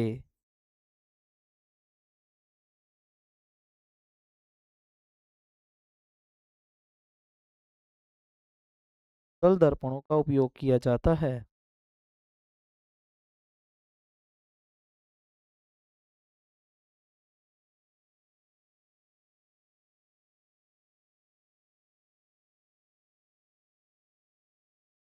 तल दर्पणों का क्या किया जाता है? उपयोग किया जाता है।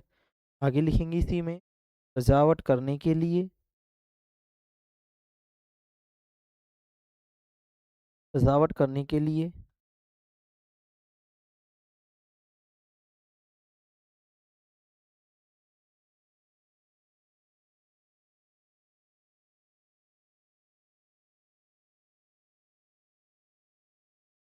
सजावट करने के लिए मंदिरों,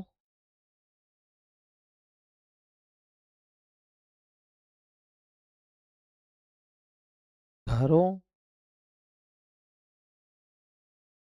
ठीक है, सजावट करने के लिए मंदिरों, घरों, आभूषणों की दुकानों,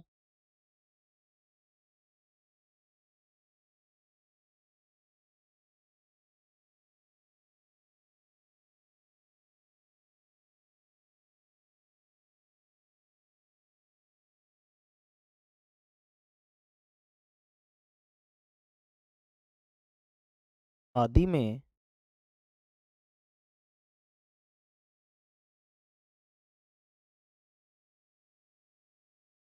समतल दर्पण का उपयोग किया जाता है।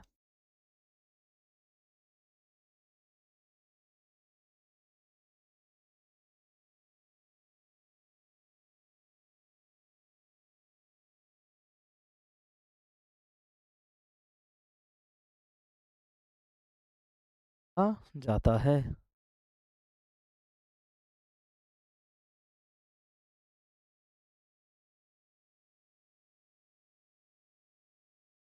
जाता है।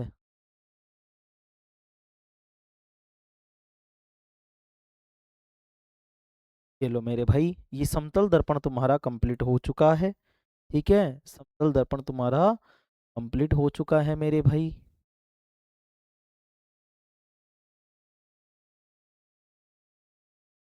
समतल दर्पण तुम्हारा कंप्लीट हो चुका है। अब हम जो बात करेंगे वो बात करेंगे गोलीय दर्पण की। किसकी बात करेंगे? गोलीय दर्पण की बात करेंगे। किसकी बात करेंगे मेरे भाई? गोलीय दर्पण की बात करेंगे। किसकी बात करेंगे? गोलीय दर्पण की। चलो मेरे भाई, गोलीय दर्पण की तरफ बढ़ते हैं आगे।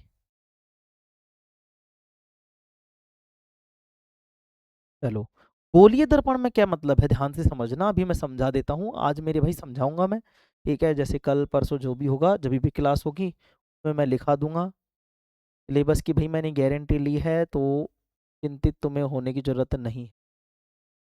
गुरुजी कैसे चिंतित नहीं हो, हमारी एग्जाम है। हाँ मेरे भाई, तुम्हारी एग्जाम है, लेकिन मेरी बात है, मेरा वादा है, तो उस चीज में थोड़ा सा आप धैर्य बनाए रखें। ठीक है। ठीक है सर। देखो मेरे भाई, अब जो बात करेंगे हम, बात करेंगे गोलीय दर्पण की। किसकी बात करेंगे? गोलीय दर्पण।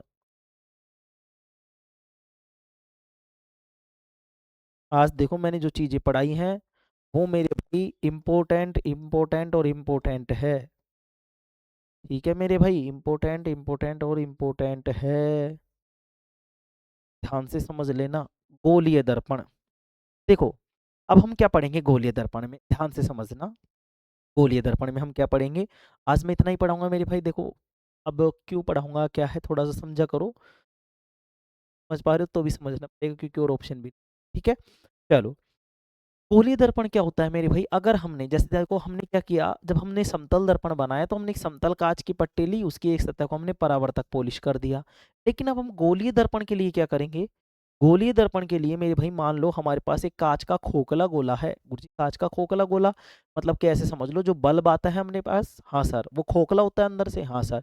तो जब हमने मान लो अगर किसी कांच के खोखले गोले को लिया, किसको लिया, कांच के खोखले गोले को लिया और उसे दो भागों में काट दिया, ध्यान से समझना, ध्यान से समझना मेरे भाई, ध्यान से समझना।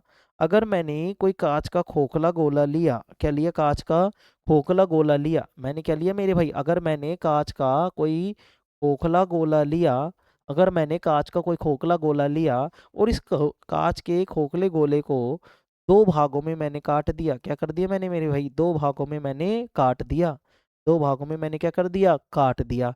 ये काटने के बाद क्या इस तरीके से दिखाई देगा क्या, हाँ सर दिखाई देगा। इस तरीके से मैंने काट दिया, हाँ सर काट दिया। इस तरीके से दिखाई देगा या नहीं देगा, हाँ सर दिखाई देगा।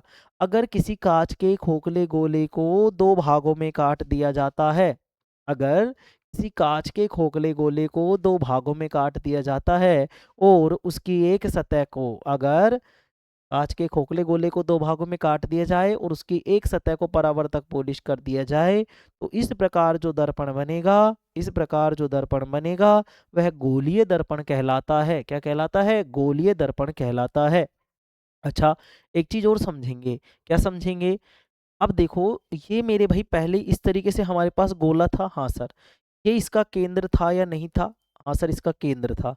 ये मेरे भाई इसकी त्रिज्या थी या नहीं थी या नहीं थी, तुम बोलोगे हाँ सर ये इसकी त्रिज्या थी और इसको मैंने कैपिटल आर से दिखाया, किससे दिखाया, कैपिटल आर से। कोई दिक्कत इसमें, नहीं सर कोई दिक्कत नहीं है। अगर कोई दिक्कत नहीं है तो क्या मैं इसको इस तरीके से मिटा के और ये इस तरीके से रख सकता हूँ इसको, हाँ सर आप रख सकते हो, क्योंकि यही तो है भाई, यही तो चीज़ थी हमारी, हाँ सर यही चीज़ थी। और इसमें मुझे कोई तुम्हें दिक्कत नहीं होनी चाहिए क्योंकि मैंने जो सारी चीज़ें थी वो इसी तरीके से थी, हाँ सर। तो मेरे भाई अब देखो इसमें करते क्या है, हम इसमें हम क्या करते हैं कि जो भी हमारे पास दर्पण होगा, जो भी दर्पण होगा ना गोलीय दर्पण, उसकी हम दाईं साइड को पॉलिश करते हैं। किसको पॉलिश करेंगे, दाईं साइड को। किसको पॉलिश करेंगे, दाईं साइड को। सर कैसे करेंगे सर, मेरे भाई इस तरीके से करेंगे। देखो मैंने इसको दो भागों में काटा, हाँ सर काट दिया। दाईं भाग को पॉलिश करना था, चलो इसको भी हटा देता हूँ थोड़ी देर के लिए। दाईं भाग को पॉलिश करना था, हाँ सर ये मैंने पॉलिश कर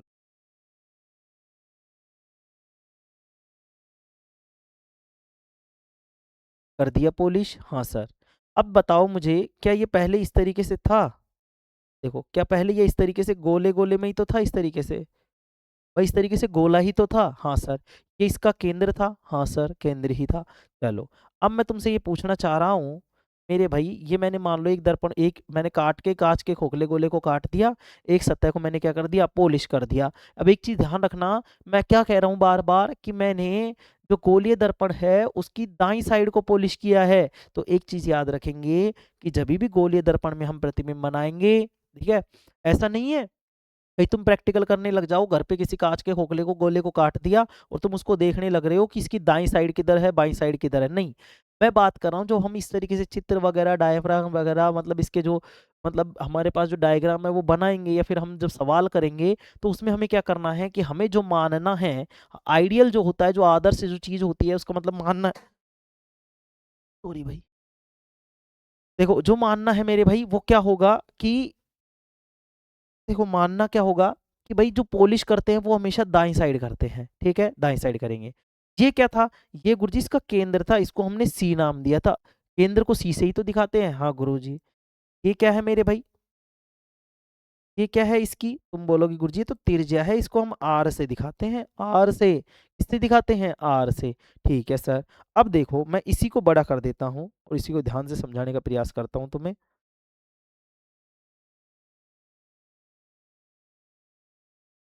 ये लो,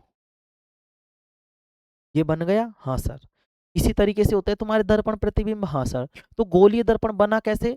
अगर किसी हम कांच के खोखले गोले को दो भागों में काट देते हैं और उसकी एक सतह को परावर्तक पॉलिश कर देते हैं, तो कौन सी सतह को करेंगे सर? हम दाईं साइड को करेंगे, मतलब सीधे हाथ वाली जो होगी उसको पॉलिश करेंगे। बाईं साइड क्या होगा? बाईं साइड से प्रकाश आएगा और बाईं साइड ही क्या रहेगी? वस्तु रहेगी। जिस तरफ से प्रकाश आता है वस्तु भी वहीं रखी होती है। इस तरीके से तुमने कंडीशन देखी होगी। ये तुम्हारी त्रिज्या हो गई। अब मैं पूछूं कि वक्रता केंद्र क्या है, तो हम बोलेंगे कि वक्रता केंद्र किसी भी दर्पण का या किसी भी गोलीय दर्पण का वक्रता केंद्र वह होता है, वह बिंदु होता है जो कि उस कांच के खोखले गोले को काटा गया है, जो कि उस कांच के खोखले गोले को काटा गया है, उसका केंद्र। मतलब कि कहना क्या चाह रहे हो गुरुजी? मतलब मैं ये कहना चाह रहा हूं कि कोई भी जो गोलीय दर्पण है उसका वक्रता केंद्र वही बिंदु होता है, वही, या फिर बोले कि वही केंद्र होता है या वही बिंदु होता है जो कि उस कांच के खोखले गोले को काटकर बनाया गया है। ध्यान से समझना क्या बोलना चाह रहा हूँ। देखो मुझसे भी नहीं बोला जा रहा, समझने का प्रयास करो थोड़ा सा क्या बोलने हैं। देखो क्या बोलेंगे हम वक्रता त्रिज्या के बारे में, मतलब वक्रता केंद्र के बारे में। वक्रता केंद्र उस गोले का केंद्र है, वक्रता केंद्र उस गोले का केंद्र है, वक्रता केंद्र उस गोले का केंद्र है जिस गोले से दर्पण को या गोलीय दर्पण को काटा गया है। ठीक है, ध्यान से समझना। अब सही बोला जा रहा है ना? मेरे दिमाग में थोड़ा सा कंफ्यूजन, मतलब थोड़ा सा ऐसे हो गया था। कोई बात नहीं, चलो हो जाता है, तुम्हारे भी होता होगा, नहीं होता तो कोई बात नहीं, मेरे हो जाता है। ठीक है, सॉरी मेरे भाई, आपको ऐसा लगा तो देखो यहाँ पे क्या है कि मेरे भाई यहाँ हमारे पास जो केंद्र है उसके लिए हम क्या बोलेंगे? वक्रता केंद्र। वक्रता केंद्र के बारे में क्या बोलेंगे? वक्रता केंद्र वह बिंदु है या वह केंद्र है, यह उस गोले का केंद्र है जिस गोले से इस दर्पण को काटा गया है, जिस गोले से इस दर्पण को काटा गया है। वक्रता केंद्र उस गोले का केंद्र है, वक्रता केंद्र उस गोले का केंद्र है जिस गोले से दर्पण को काटा गया है, जिस गोले से दर्पण को काटा गया है। कोई दिक्कत नहीं। वक्रता त्रिज्या क्या है? तो यहाँ देखो, ये जो दर्पण का मध्य बिंदु होता है ना मेरे भाई, यहाँ ये दर्पण का जो मध्य बिंदु होता है, इस दर्पण के मध्य बिंदु को हम बोलते हैं पी। पी का मतलब होता है पोल। क्या बोलते हैं? पोल। ठीक है, और इस पोल को पी से ही दर्शाते हैं, हिंदी में बोलते हैं ध्रुव। क्या बोलते हैं इसको? ध्रुव बोलते हैं। ठीक है, अच्छा, तो सबसे पहले प्रश्न आया ध्रुव किसे कहते हैं? तो दर्पण का जो मध्य बिंदु होता है, दर्पण का जो मध्य बिंदु होता है उसी को हम क्या बोलते हैं? ध्रुव बोलते हैं। क्या बोलते हैं? ध्रुव। तो देखो वक्रता केंद्र की बात हो गई, ध्रुव की बात हो गई। यहाँ होता है एम और एन। एम और एन। एम और क्या एन क्या है? दर्पण के दोनों सिरे, दर्पण के दोनों सिरे जिनको हमने एम और एन से दिखाया है, ये होते हैं द्वारक। क्या होते हैं? द्वारक। तो द्वारक किसे कहते हैं? दर्पण के जो सिरे होते हैं, दर्पण के जो सिरे होते हैं, दर्पण के जो किनारे होते हैं, उनको हम द्वारक बोलते हैं। क्या बोलते हैं? द्वारक बोलते हैं। अच्छा, अब हम बात करते हैं इस वक्रता तिर्ज्या की। तो वक्रता तिर्ज्या क्या होती है? देखो दोनों चीजें यहाँ समझने के लिए मैंने चीजें समझाई, और उन चीजों में मैंने तुम्हें समझाने का प्रयास किया कि वक्रता केंद्र, सबसे पहले तो मैंने वक्रता केंद्र के बारे में बताया कि वक्रता केंद्र उस गोले का केंद्र है जिस गोले से इस दर्पण को काटा गया है। ठीक है सर। दूसरी बात, फिर मैंने क्या किया, एक बिंदु बताया जिसका नाम था ध्रुव। और ध्रुव क्या होता है कि जो अपने पास दर्पण है, जो गोलीय दर्पण है उसका मध्य बिंदु, गोलीय दर्पण का जो मध्य बिंदु है उसी को हम क्या कहते हैं? ध्रुव कहते हैं। कोई दिक्कत नहीं सर। फिर उसके बाद में मैंने एम और एन बताए, ये क्या होते हैं? दर्पण के किनारे, और इन दर्पण के किनारों को ही हम बोलते हैं द्वारक। क्या बोलते हैं? द्वारक बोलते हैं। क्या बोलते हैं? द्वारक। द्वारक बोलते हैं मेरे भाई। क्या बोलते हैं? द्वारक बोलते हैं। क्या बोलते हैं? द्वारक बोलते हैं। अब आ गया, अब मेरे भाई ये यहां से यहां तक की दूरी क्या थी गुरुजी? तो तिर्ज्या थी। तो वक्रता तिर्ज्या क्या बोलेंगे? वक्रता केंद्र से ध्रुव के बीच की दूरी, वक्रता केंद्र से ध्रुव के बीच की दूरी को हम क्या बोलते हैं? वक्रता तिर्ज्या बोलते हैं। क्या बोलते हैं? वक्रता तिर्ज्या। अच्छा, यहाँ पे एक चीज और आती है जिसको हम बोलते हैं फोकस। क्या बोलते हैं मेरे भाई? फोकस। क्या बोलते हैं? फोकस बिंदु बोलते हैं। क्या बोलते हैं? फोकस बिंदु। फोकस बिंदु को कैपिटल एफ से दिखाते हैं, और यहां से यहां तक की जो दूरी होती है ध्रुव तक की मेरे भाई, इसको हम दिखाते हैं फोकस दूरी, जिसको स्मॉल एफ से दिखाते हैं, छोटे एफ से दिखाते हैं। तो फोकस दूरी को छोटे एफ से दिखाएंगे, फोकस बिंदु को एफ से दिखाएंगे, कैपिटल एफ से। ठीक है, अच्छा, फोकस बिंदु क्या होता है? फोकस बिंदु वह बिंदु होता है जहां पर प्रकाश की किरणें आकर मिलती है। क्या मिलती है? प्रकाश की किरणें आकर मिलती है, तो उसको क्या बोलते हैं? फोकस बोलते हैं।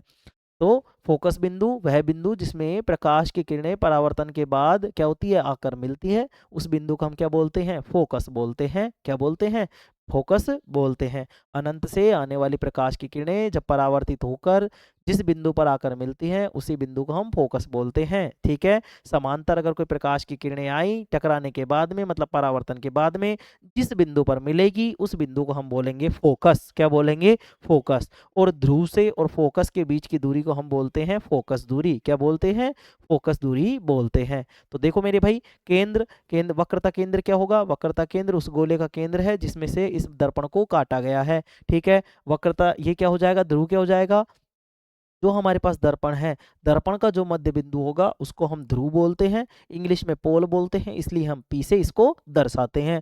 एम और एन क्या है मेरे भाई, इसके द्वारक है, मतलब कि दर्पण के जो सिरे होते हैं, दर्पण के जो किनारे होते हैं उनको हम द्वारक बोलते हैं। एम और एन से यहाँ दिखाया है। ठीक है, यहाँ पे क्या होती है, वक्रता केंद्र और ध्रुव के बीच में, वक्रता केंद्र और ध्रुव के बीच की दूरी को हम बोलते हैं वक्रता त्रिज्या, इसको हम आर से दिखाते हैं। अगली चीज हमने क्या बताई, फोकस। अनंत से आने वाली प्रकाश की किरणें, अनंत से आने वाली प्रकाश की किरणें परावर्तन के बाद, परावर्तन के बाद जिस बिंदु पर आकर मिलती है उसी को हम क्या बोलते हैं, फोकस बोलते हैं। क्या बोलते हैं, फोकस बोलते हैं। और फोकस और ध्रुव के बीच की दूरी को हम क्या बोलते हैं, फोकस दूरी बोलते हैं। जब भी हम सवाल करेंगे या जब भी हम बात करेंगे, किसी भी दूरी की बात करेंगे, तो जो दूरी होगी उसे हम कहाँ से मापेंगे, ध्रुव से। जैसे मैं बोलूँ कि कोई वस्तु 5 मीटर दूर रखी है, तो 5 मीटर दूर कहाँ पे रखी हुई है, क्या सी से दूर रखी हुई है, क्या एफ से दूर रखी हुई है। अगर वो बोल रहा है कि 5 मीटर दूर रखी हुई है, तो ध्यान से समझना, जो दूरी हमें मापनी पड़ेगी, जो 5 मीटर हमको मापना पड़ेगा, वो इस ध्रुव से मापना पड़ेगा कि जो वस्तु है वो ध्रुव से 5 मीटर दूर रखी हुई है, ध्रुव से 10 मीटर दूर रखी हुई है। तो जो भी हम काउंटिंग करेंगे, जो भी हम लेंगे मेजरमेंट, वो हम कहाँ से लेंगे, ध्रुव से लेंगे। कोई दिक्कत इसमें किसी को, अगर कोई दिक्कत है तो बताएंगे। ये सारी चीजें थी जो हमें याद करनी पड़ेंगी, थोड़ा सा हमें समझना भी पड़ेगा। ठीक है, में कोई दिक्कत किसी को। इस तरीके से हम दर्पणों के बारे में पढ़ेंगे। तो गोलीय दर्पण के बारे में बताया मैंने कि गोलीय दर्पण क्या होंगे, अगर किसी कांच के खोखले को 2 भागों में काट दिया जाता है तथा उनकी एक सतह को परावर्तक पॉलिश कर दिया जाता है, तो इस प्रकार जो दर्पण बनते हैं उनको हम गोलीय दर्पण बोलते हैं। गोलीय दर्पण 2 प्रकार के होते हैं, अवतल दर्पण और उत्तल दर्पण। उत्तल दर्पण क्या होगा और अवतल दर्पण क्या होगा, किसी भी दर्पण में, किसी भी दर्पण में, जैसे मान लो यही दर्पण है, जैसे मैं इधर बना देता हूँ, इस तरीके से मान लो ये दर्पण बनाया मैंने, तो इस दर्पण में, ठीक है, इस दर्पण में दो दो सतह हैं। कौन कौन सी सतह हैं, एक तो ये वाली सतह है जिसको हम बोलते हैं परावर्तक सतह, परावर्तक पृष्ठ बोल दो या परावर्तक सतह बोल दो। ठीक है, एक जो ये होती है, ये होती है पोलिश वाला पृष्ठ या पोलिश सतह। पोलिश पृष्ठ क्या होता है मेरे भाई, पोलिश पृष्ठ होता है। क्या होता है, पोलिश पृष्ठ होता है। क्या होता है, पोलिश पृष्ठ। अच्छा ध्यान से समझना, ये परावर्तक पृष्ठ हो गया, पोलिश वाला पृष्ठ हो गया। हमें जिस पृष्ठ से काम है वो है परावर्तक पृष्ठ। क्या है, परावर्तक पृष्ठ। तो हमें इस पोलिश वाले पृष्ठ की बात करनी ही नहीं है, पोलिश वाले पृष्ठ की बात करनी ही नहीं है। ये मैंने तुम्हें बता ही दिया कि पोलिश किससे की जाती है, कैसे की जाती है। तो जब हम परावर्तक पृष्ठ की बात करेंगे तो मैंने तुम्हें बताया कि 2 तरीके के दर्पण होते हैं। कितने तरीके के दर्पण होते हैं, 2 तरीके के दर्पण होते हैं। ये लो,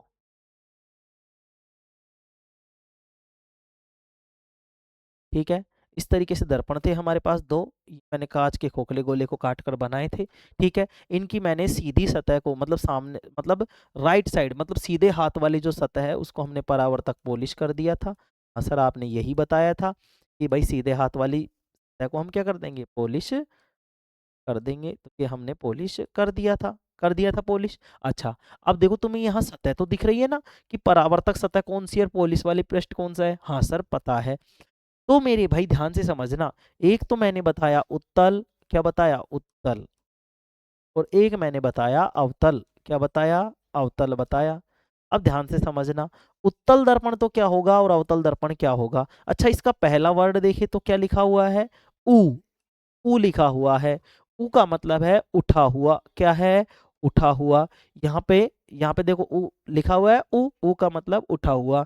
तो ऐसा दर्पण, ऐसा दर्पण, ऐसा गोलीय दर्पण जिसका परावर्तक पृष्ठ ऊपर की ओर उठा हुआ हो, परावर्तक पृष्ठ क्या हो, उठा हुआ। मैंने क्या कहा कि हमें पोलिश वाले पृष्ठ की बात करनी ही नहीं है, हमें जो बात करनी है मेरे भाई, वो हमें बात करनी है परावर्तक पृष्ठ की। तो ऊ से उठा हुआ और ऊ से उत्तल, तो ऐसा परावर्तक पृष्ठ जिसका ऐसा गोलीय दर्पण जिसका परावर्तक पृष्ठ ऊपर की ओर उठा होगा उसको हम उत्तल दर्पण बोलेंगे, जिसका परावर्तक पृष्ठ अंदर की तरफ धंसा होगा उसको हम अवतल दर्पण बोलेंगे। कोई दिक्कत इसमें? कोई दिक्कत नहीं होगी। ठीक है, देखो ये जो एक चीज और रह गई थी कि जो ये हमने लाइन खींची है, ये जो हमने लाइन खींची है इसको हम क्या बोलते हैं? मुख्य अक्ष बोलते हैं।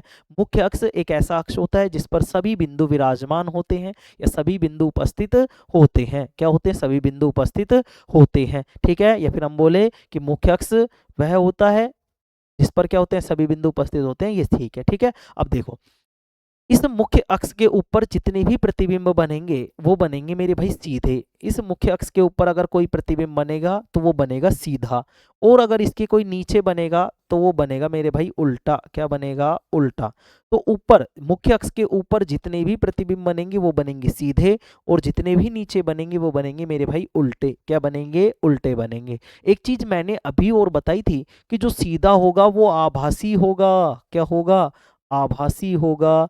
और जो उल्टा होगा वो क्या होगा? वास्तविक। क्या होगा? वास्तविक होगा। क्या होगा? वास्तविक होगा। कोई दिक्कत इसमें? कोई दिक्कत इसमें बताओ? अभी मैंने लिखवाया नहीं है, अभी मैं बेसिक समझा रहा हूँ। कल जब हम लिखवाएंगे तो साथ साथ समझते भी चलेंगे मेरे भाई। ठीक है, तो ध्यान से समझना। इस मुख्य अक्ष के ऊपर जो भी प्रतिबिंब बनेगा वो क्या होगा? सीधा होगा, और सीधा जो होता है वो आभासी होता है। अगर नीचे बन रहा है तो वो उल्टा होगा प्रतिबिंब, और जो उल्टा होता है वो प्रतिबिंब कैसा होता है? वास्तविक होता है। कोई दिक्कत इसमें बताओ? कोई दिक्कत है क्या? बताएंगे मेरे भाई, इसमें कोई दिक्कत है क्या? भाई सभी बताएंगे एक बार। अब देखो कोई कहेगा सर आभासी प्रतिबिंब क्या है, वास्तविक प्रतिबिंब क्या है? आभासी प्रतिबिंब का मतलब होता है जिसको हम आभास कर सकते हैं, पर्दे पर प्राप्त नहीं कर सकते। आभास कर सकते हैं, पर्दे पर प्राप्त नहीं कर सकते, उसको बोलते हैं आभासी प्रतिबिंब। और वास्तविक प्रतिबिंब जिसको हम किसी पर्दे पर प्राप्त कर सकते हैं। किस पर प्राप्त कर सकते हैं? किसी पर्दे पर प्राप्त कर सकते हैं, तो उसको हम बोलते हैं क्या? वास्तविक प्रतिबिंब। क्या बोलते हैं मेरे भाई? वास्तविक प्रतिबिंब बोलते हैं।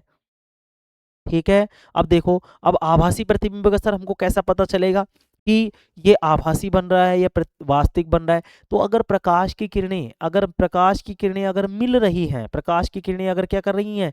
मिल रही हैं, तो प्रतिबिंब बनेगा वास्तविक। और अगर मिलती हुई प्रतीत हो रही है तो वो बनेगा आभासी। क्या होगा? आभासी। आई बात समझ में? चलो, ये तुम्हारे वास्तविक और आभासी का भी कम मतलब समझ में आया, ये चीजें समझ में आई। अब देखो ये जो मुख्य अक्ष पर जो बिंदु होते हैं, मुख्य अक्ष पर जो बिंदु होते हैं, इनको याद कैसे करें? इनको याद कैसे करें? तो मेरे भाई ये इस तरीके से तुम्हारा दर्पण है, इस तरीके से तुम्हारा दर्पण है, और इस पर जो ये बने हुए हैं मेरे भाई, देखो इनको तो हम एम और एन दिखाते हैं, स्मॉल एम से और स्मॉल एन से। ठीक है, ये द्वारक हो गए। यहाँ ये बिंदु है, इसको हम पी से दिखाते हैं। यहाँ पे एक होता है फोकस जिसको एफ से दिखाते हैं। ठीक है, यहाँ पे होता है मेरे भाई सी, और यहाँ पे होता है मेरे भाई अनंत। ठीक है, तो कैसे याद करें? तो देखो मेरे भाई कोई भी बच्चा है वो या तो पास हो सकता है, क्या हो सकता है? पास हो सकता है। पास नहीं होगा तो वो फेल हो जाएगा, और फेल नहीं होगा तो सप्लीमेंट्री होगा। अब सप्लीमेंट्री के लिए एस को नहीं लेंगे, एस मत लिख देना कहीं सप्लीमेंट्री के लिए, मैं ओनली याद कराने के लिए। तो pass fail supplementary, pass fail supplementary. जिनको ये नहीं पता कि कौन सा बिंदु कहाँ पे आएगा, तो इस तरीके से ध्यान से समझना, पास आएगा, फिर फेल आएगा, फिर सप्लीमेंट्री। तो पास फेल सप्लीमेंट्री, फिर आता है अनंत। पास फेल सप्लीमेंट्री और अनंत। या तो कोई बच्चा पास हो जाएगा, फेल हो जाएगा, फेल नहीं होगा तो सप्लीमेंट्री, और सप्लीमेंट्री नहीं है तो वो अनंत को चले जाएगा मेरे भाई, उसका कुछ भी नहीं होने वाला। तो पास फेल सप्लीमेंट्री और तुम्हारा क्या आ जाएगा? अनंत आ जाएगा मेरे भाई। कोई दिक्कत है तो बताएंगे सभी एक बार। पास फेल सप्लीमेंट्री और अनंत, पास फेल सप्लीमेंट्री और अनंत, पी एफ सी अनंत, पी एफ सी अनंत। कोई दिक्कत इसमें?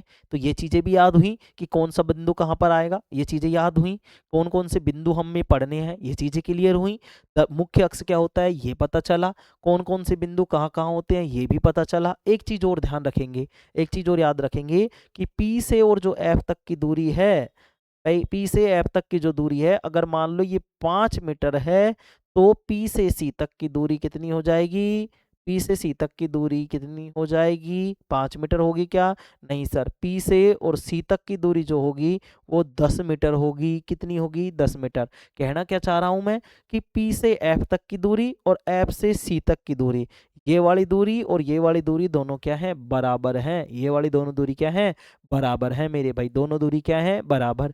तो जब भी हम दर्पण से प्रतिबिंब बनाएंगे तो P से F तक की दूरी और F से C तक की दूरी, इन दोनों दूरियों को क्या लेंगे मेरे भाई, बराबर लेंगे। क्या लेंगे, दोनों दूरियों को बराबर लेंगे। कोई दिक्कत इसमें, कोई दिक्कत है क्या बताओ, कोई दिक्कत है क्या, नहीं सर कोई दिक्कत नहीं है। अब मेरे भाई कल हम जो बात करेंगे वो गोलीय दर्पण की बात करेंगे, गोलीय दर्पण की परिभाषा देखेंगे, गोलीय दर्पण के मतलब प्रकार देखेंगे, गोलीय दर्पण से बनने वाले प्रतिबिंबों की विशेषताएं देखेंगे, इसके जो मुख्य बिंदु हैं उनके बारे में बात करेंगे। फिर हम अवतल दर्पण को पढ़ेंगे, अवतल दर्पण से बनने वाले प्रतिबिंब, उनके नियम क्या होते हैं उनको पढ़ेंगे, कैसे बनाते हैं वो पढ़ेंगे। फिर हम प्रतिबिंबों को नियम मतलब प्रतिबिंबों को बनाएंगे, प्रतिबिंबों को बनाने के बाद में हम कार्तीय चिन्ह परिपाटी पढ़ेंगे, कार्तीय चिन्ह परिपाटी के बाद में हम अवतल दर्पण से बनने वाले प्रतिबिंबों की विशेषताएं लिखेंगे, ठीक है। फिर हम अवतल दर्पण के उपयोग पढ़ेंगे, फिर हम उत्तल दर्पण पढ़ेंगे, उत्तल दर्पण के हम नियम पढ़ेंगे, उत्तल दर्पण के नियम के बाद में हम उत्तल दर्पण के जो भी रेखा आरेख हैं, मतलब जो भी उसके मतलब जो भी प्रतिबिंब आरेख हैं उनके बारे में बात करेंगे, मतलब जो प्रतिबिंब बनता है किस तरीके से बनता है। फिर हम उत्तल दर्पण के हम क्या करेंगे मेरे भाई, उपयोग पढ़ेंगे, और उसके बाद में हम बढ़ेंगे लेंस पर। किस पर बढ़ेंगे, लेंस पर। अब ये देखो चैप्टर बहुत लंबा है, टाइम भी नहीं मिल रहा, और इसी तरीके से साथ साथ ये भी हो रहा है। एक एक क्लास देखो मेरे भाई, एक क्लास हो या दो क्लास, मैं जो भी आगे के चैप्टर है उनको इसी तरीके से कंप्लीट कराऊंगा PDF के फॉर्म में, एक या दो मतलब 1, 2, 3 जो भी लेक्चर होंगे उनमें, ठीक है। देखो इस तरीके से तुम्हारा टाइम ज़्यादा बर्बाद हो रहा है, चीज़ें समझ में तो आ रही हैं, मुझे पता है चीज़ें समझ में आ रही है, मैं समझा भी पा रहा हूँ, तुम समझ भी पा रहे हो, लेकिन मैं कोशिश करूँगा कि उन्हीं जो लिखा हुआ है उसी में मैं और बेटर तरीके से तुम्हें समझा सकूँ, जिससे तुम्हारा कम टाइम में ज़्यादा चीज़ें कवर हो सके, ठीक है मेरे भाई। आज के लिए इतना ही काफ़ी, thank you all of you, take care, love you all मेरे भाई, ठीक है। चलो ये तुम्हारा फ्लाइंग किस, ठीक है मेरे भाई, चलो।